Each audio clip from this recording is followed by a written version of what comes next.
Hello friends, स्वागत है आप सबका आपके अपने चैनल फार्मेसी जोन में। दोस्तों, आज हम लोग पढ़ेंगे बीफॉर्म 7 सेमेस्टर के सब्जेक्ट इंडस्ट्रियल फार्मेसी 2 की यूनिट 3 को, जो कि है regulatory affairs and regulatory requirements for drug approval.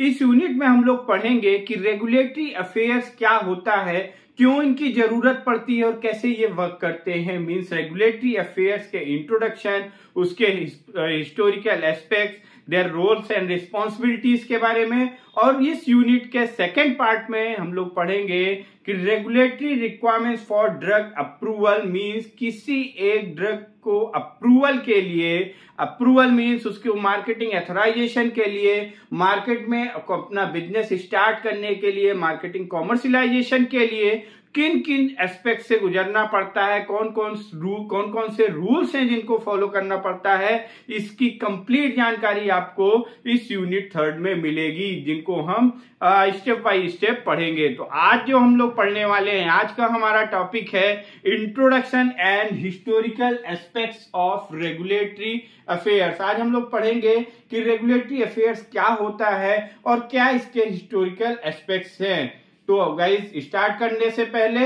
अगर आप लोग ने अभी तक चैनल को सब्सक्राइब नहीं किया है तो जल्द से जल्द चैनल को सब्सक्राइब करें, ताकि आपको सब्जेक्ट्स वाइज उनके टॉपिक्स के रेगुलर अपडेट्स मिलती रहें। आइए शुरू करते हैं आज का अपना topic, introduction and historical aspects of regulatory affair. तो सबसे पहले जान लेते हैं रेगुलेटरी अफेयर्स क्या होता है। जैसा कि इसके नाम से ही हम पता चल रहा है, रेगुलेटरी, रेगुलेटरी का मतलब क्या होता है? रेगुलेशन। रेगुलेशन मींस कि कंट्रोल, मींस ऐसे अफेयर्स, ये अगर इसके नाम से ही हम इसके मतलब को निकालें तो इससे एक मतलब निकल के आता है कि ऐसी बॉडी या ऐसे टीम, ऐसी ऑर्गेनाइजेशन जो किसी चीज को कंट्रोल करे, यानी किसी चीज को कंट्रोल करे, दैट इज रेगुलेटरी। रेगुलेट करने का मतलब है किसी चीज को कंट्रोल करना। तो यहाँ पे हम बात कर रहे हैं इंडस्ट्रियल फार्मेसी में, हम फार्मास्यूटिक्स पढ़ रहे हैं, फार्मेसी पढ़ रहे हैं। तो फार्मेसी में हम बात कर रहे हैं ड्रग के बारे में। तो यहाँ पे जो ये रेगुलेटरी अफेयर्स होती हैं, इनका काम होता है टू कंट्रोल ड्रग, ड्रग को कंट्रोल करना।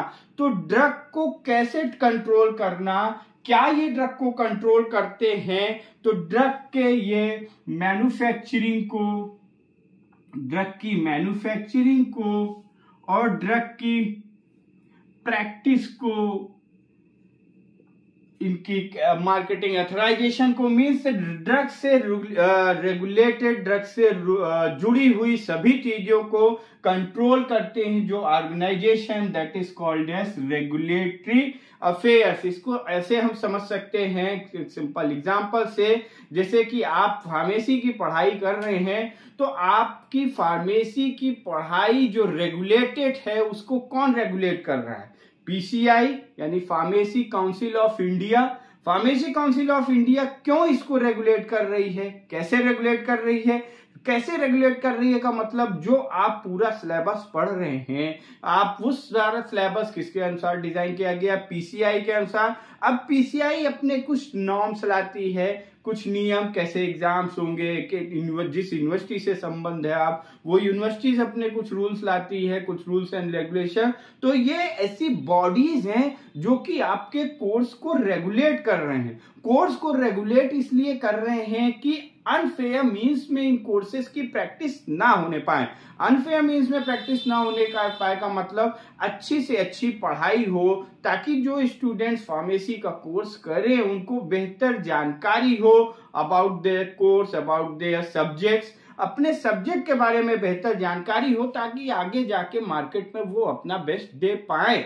तो यानी कि चीजों को उनके बेटरमेंट के लिए, उनके बेहतर आउटकम के लिए कुछ रेगुलेटरी बॉडीज होती हैं जो कि कंट्रोल करती हैं पर्टिकुलर जिस भी सेगमेंट की वो रेगुलेटरी बॉडीज होती हैं। तो ये जो रेगुलेटरी बॉडीज होती हैं ये किस तरीके की, जैसे आपके PCI, pharmacy council of India, ये क्या है? एक गवर्नमेंट बॉडी है। तो उसी तरीके से जो रेगुलेटरी अफेयर्स या जो रेगुलेटरी बॉडीज होती हैं ये होती हैं गवर्नमेंट बॉडीज।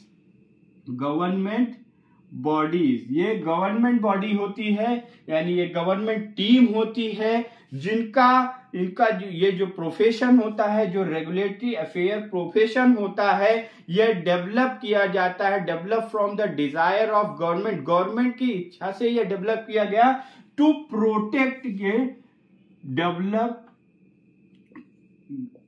ये गवर्नमेंट बॉडी है जो कि डेवलप की जाती है to protect the public health, to protect the public health. ये मेन जो इनका मोटिव होता है, मेन मोटिव कैसे, इनका जो मेन मोटिव है कि ड्रग की मैन्युफैक्चरिंग या उसकी प्रैक्टिस को, यानी कि किसी भी ड्रग प्रोडक्ट के सेफ्टी एंड इफिकेसी को कंट्रोल करके, सेफ्टी एंड इफिकेसी को कंट्रोल करके ये क्या करते हैं, पब्लिक हेल्थ को प्रोटेक्ट करते हैं। और जो इस तरीके की जो बॉडीज ये काम करती हैं उन्हें कहा जाता है रेगुलेटरी अफेयर। तो रेगुलेटरी अफेयर्स का इंट्रोडक्शन क्या हुआ कि रेगुलेटरी अफेयर्स या also called as a government body which are developed from the desire of government to protect the public health by controlling the drug safety and efficacy. Then जो ये drug regulatory affairs में जो team involve होती है इसको हम कहते हैं DRA, means drug regulatory affairs, जो कि ड्रग के सभी एस्पेक्ट्स पे ये कंट्रोल करते हैं, ड्रग के मैन्युफैक्चरिंग, उसके बनने से लेकर ड्रग डिस्कवरी, उनकी क्लिनिकल टेस्टिंग। ये हम आगे इस यूनिट्स में और डिटेल में जब आप पढ़ते जाएंगे तब आपको एकदम क्लियर समझ में आता जाएगा। अभी इसका एक जनरल इंट्रोडक्शन ये हम समझ लेते हैं कि जो रेगुलेटरी अथॉरिटीज होती हैं ये गवर्नमेंट बॉडीज होती हैं जो कि पब्लिक हेल्थ को प्रोटेक्ट करने के लिए बनाई जाती हैं। और पब्लिक हेल्थ को ये प्रोटेक्ट कैसे करते हैं, bye controlling the safety and efficacy of any drug product. और ये जो ड्रग DRA मींस जो ड्रग रेगुलेटरी अथॉरिटीज होती हैं इन्हें हम कहते हैं DRA, यानी ड्रग रेगुलेटरी अफेयर्स। और इसके जो प्रोफेशनल्स होते हैं, जो इसमें पर्सनल इन्वॉल्व होते हैं, इनका काम क्या होता है, ये नेगोशिएट करते हैं। नेगोशिएट का मतलब है कि ये जो भी रूल्स एंड रेगुलेशन हैं, जो टर्म्स एंड कंडीशंस हैं, वो बताते हैं, उसको एक दूसरे को शेयर करते हैं। किसको शेयर करते हैं, सबसे पहला to regulator means government, then regulator से ये जाता है रेगुलेटेड मतलब कि कौन नेगोशिएट करेगा, जो गवर्नमेंट बॉडीज होंगी किसको किसको बताएंगी, नेगोशिएट करेंगी, जो रेगुलेटेड यानी जो रेगुलेट हो रहा होगा वो कौन है, इंडस्ट्री एंड किस और कंज्यूमर, यानी कि मार्केट में यहां पे कैसे, जो रेगुलेटरी बॉडीज हैं, जो रेगुलेटर है वो रेगुलेटेड यानी इंडस्ट्रीज को रूल्स एंड रेगुलेशन नेगोशिएट करेगा, उनको डिस्क्लोज करेगा, ताकि वो उस हिसाब इंडस्ट्रीज जो हैं वो रूल्स एंड रेगुलेशन के अकॉर्डिंग ही ड्रग की मैन्युफैक्चरिंग करें, उनकी प्रिपरेशन करें, और फर्दर मार्केट में भी रूल्स एंड रेगुलेशन लागू होंगे ताकि अनफेयर मीन्स में ड्रग की प्रैक्टिस ना होने पाए। एंड ये जो आपकी जो अलग अलग अथॉरिटीज होती हैं, जैसे कि आपकी यूएस में है FDA एंड इंडिया में है आपकी CDSCO यानी central drug standard control organisation. फिर और भी कई सारी कमेटीज हैं, CDER है यानी centre for drug evaluation and research. अलग अलग रेगुलेटरी बॉडीज हैं जो कि इसको कंट्रोल करने का काम करती हैं। तो गाइस हमने देखा कि ये रेगुलेटरी अफेयर जो होता है इसका जनरल इंट्रोडक्शन क्या होता है, ये गवर्नमेंट बॉडी है जो कि प्रोटेक्ट करती है पब्लिक हेल्थ को bye controlling the safety and efficacy of any drug product. और जो ये रेगुलेटरी अफेयर्स में जो टीम जो मेंबर्स होते हैं ये आते हैं अंदर ड्रग रेगुलेटरी अफेयर्स को, और ये इनका मेन वर्क होता है to negotiate about the regulation of in between government, industry and consumers and various जो आपकी अथॉरिटीज हैं। यूएस में आपकी FDA, food and drug administration, and in India CDSCO means central drug standard control organisation, CDER central drug evaluation and research. अब हम देखते हैं कि जो हमारा रेगुलेटरी अफेयर्स होता है ये किस किस एस्पेक्ट्स पे काम करता है, कौन कौन एस्पेक्ट्स पे ये काम करता है। तो regulatory of drug product involve following aspects. कौन कौन से एस्पेक्ट्स हैं इसके? तो सबसे पहला जो रूल एंड रेगुलेशन लगेगा, हम बात कर रहे हैं यहाँ ड्रग प्रोडक्ट यानी ड्रग के अप्रूवल के लिए, तो सबसे पहला जो non clinical and clinical drug development guidelines, drug development guidelines सबसे पहले जो ये रेगुलेटरी अफेयर्स होंगी ये किसी भी, क्योंकि कोई भी ड्रग प्रोडक्ट मार्केट में आने के पहले उसकी non clinical and clinical testing होना जरूरी है। नॉन क्लिनिकल टेस्टिंग हम एनिमल्स पे करते हैं, क्लिनिकल टेस्टिंग से हम ह्यूमंस में करते हैं। तो non clinical and clinical testing जो है ये सही ढंग से होनी चाहिए। इनकी क्या रूल्स एंड रेगुलेशन है, क्या गाइडलाइंस है, इसको जारी करते हैं रेगुलेटरी अफेयर्स की टीम। देन दूसरा जो है आपका लाइसेंसिंग मीन्स कि जब अगर आपका सारा कुछ सही है देन हम पेटेंट कराते हैं ताकि इसका भी अनफेयर मीन्स में ना होने पाए, ये एक्सप्लॉइट ना होने पाए, जिसका है जिसने पेटेंट कराया है वो सही ढंग से इसको यूज कर सके। देन थर्ड है ड्रग रजिस्टर्ड हो जाती है, ड्रग रजिस्ट्रेशन। ड्रग रजिस्ट्रेशन के बाद जब ये तीन एस्पेक्ट्स आपके पूरे हो जाते हैं तो फिर फोर्थ एस्पेक्ट आता है मैन्युफैक्चरिंग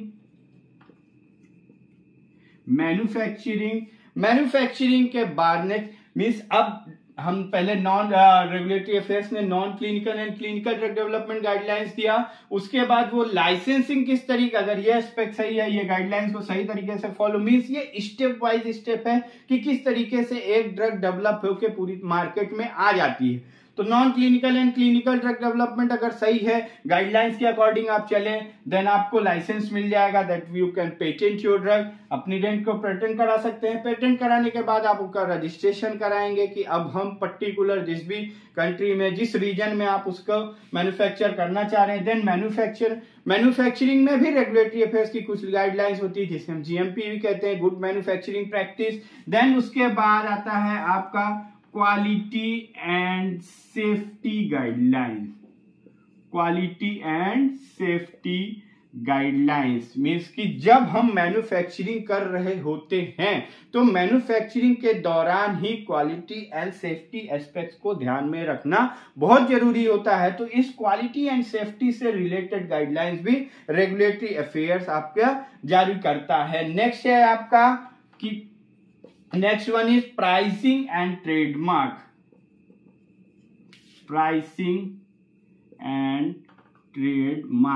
क्या प्राइस होगा, क्या ट्रेडमार्क होगा, इससे related guidelines. And next marketing and last one is फार्मेकोविजिलेंस।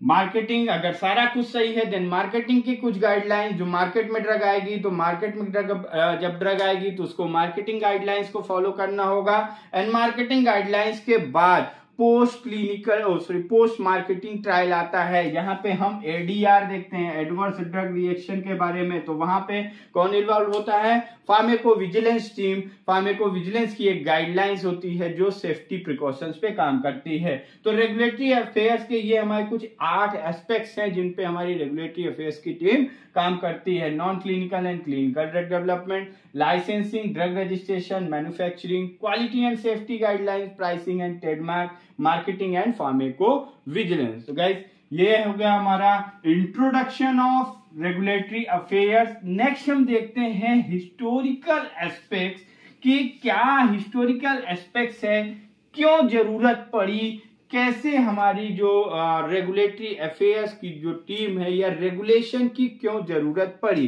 तो लेट 1950s में मेन जो है 1950s में कुछ ऐसी अनफेयर मीन्स में ड्रग प्रैक्टिस हुई, अनफेयर मीन्स में ड्रग मैन्युफैक्चरिंग हुई, जिनकी वजह से सेवरल ट्रेजिडीज हुई। और वो इतनी बड़ी ट्रेजिडीज थी जो मेन 1950s में, कुछ हम ट्रेजिडीज के बारे में बात करेंगे यहाँ पे, जिन ट्रेजिडीज की वजह से गवर्नमेंट को कुछ टफ रूल्स एंड रेगुलेशन लाने पड़े for the two protect the public health. जैसा कि हमने इंट्रोडक्शन में पढ़ा कि रेगुलेटरी अफेयर्स का मेन ऑब्जेक्टिव होता है पब्लिक हेल्थ को प्रोटेक्ट करना। तो सबसे पहला सल्फानिलामाइड एक एंटीबायोटिक ड्रग है। एक ये एंटीबायोटिक है जिसका यूएस में इसका इम्प्रॉपर मैन्युफैक्चरिंग करी गई, इम्प्रॉपर मैन्युफैक्चरिंग हुई इसकी। और ये हुआ कब? ये जो हुआ सल्फानिलामाइड ट्रेजेडी, इसे हम कहते हैं सल्फानिलामाइड ट्रेजेडी, ये 1937 इम्प्रॉपर मैन्युफैक्चरिंग कैसी हुई हम ये भी आपको बता देते हैं। इसका oral preparation, oral syrup, oral liquid preparation तैयार किया गया, ओरल लिक्विड डोजेस फॉर्म इसका तैयार किया गया, और उसमें जो सॉल्वेंट लिया गया वो सॉल्वेंट था डाइइथाइलिन ग्लाइकॉल, डीईजी जिसे हम कह सकते हैं डाइइथाइलिन ग्लाइकॉल। और जो डाइइथाइलिन ग्लाइकॉल ड्रग है ये ह्यूमन और मैमल्स के लिए सेफ नहीं है, ये सही ड्रग नहीं है। जो डाइइथाइलिन ग्लाइकॉल जो सॉल्वेंट है ये ह्यूमन और मैमल्स पे आपका एडवर्स साइड इफेक्ट प्रोड्यूस करता है, हार्मफुल इफेक्ट प्रोड्यूस करता है। But during 1937 there was no regulation regarding non clinical and clinical testing. किसी भी तरीके की एनिमल टेस्टिंग और ह्यूमन ट्रायल्स का नियम नहीं था उस समय। तो इस वजह से इस कंपनी ने क्या किया कि जो केमिस्ट थे, जो फार्मासिस्ट थे, जिनको इनको मैन्युफैक्चर करना था, वो या तो इससे नोन नहीं थे, इसके साइड इफेक्ट से, इस सॉल्वेंट के साइड इफेक्ट से नोन नहीं थे, या फिर उन्होंने जो भी किया कि उसको नजरअंदाज किया। उसकी वजह से फिर ये जो मार्केट में आई विद इन 1 मंथ 1937 सितंबर में ये ड्रग मार्केट में आई, और अक्टूबर में ही इससे 100 डेथ कंसीडर की गई, 100 डेथ इससे रिपोर्ट हुई, 100 ऑफ डेथ्स रिपोर्ट हुई। ड्रग जो हमारा ऑब्जेक्टिव जो होता है, जो दवाएं हम बनाते हैं, मेडिसिन हम बनाते हैं, उनका ऑब्जेक्टिव क्या होता है? ऑब्जेक्टिव होता है कि to save the human life,